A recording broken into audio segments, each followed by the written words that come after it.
Sesiapa yang menyebutkan subhanallahi wa bihamdih, 3 kataan ya, subhanallahi wa bihamdih, fi yaumin mi'ata marrah, tiap-tiap hari dia sebut 100, huttat anhu khatayah, Allah buang semua dosa dan kesalahan dia, wa in kanat mithla zabadil bahri, sekalipun kesalahan dan dosa itu sebanyak buih di lautan.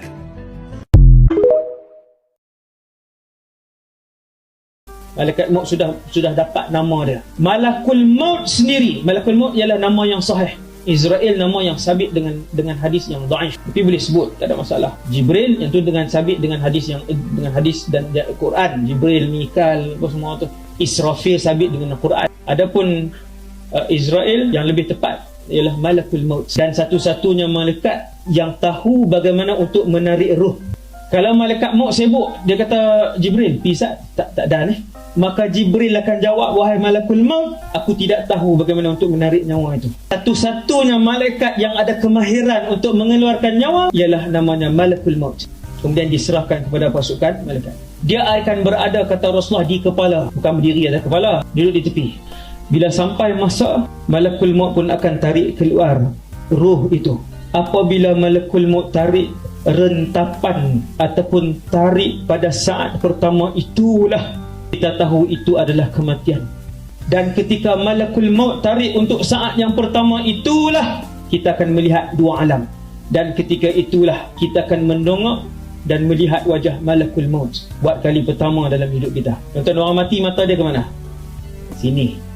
Kerana malakul maut sedang duduk di sini, di kepala, kata Rasulullah. Bila roh keluar, dia akan kosong di sini, mula kosong di sini. Roh ni seperti air ni, dia tarik di sini, sini kosong.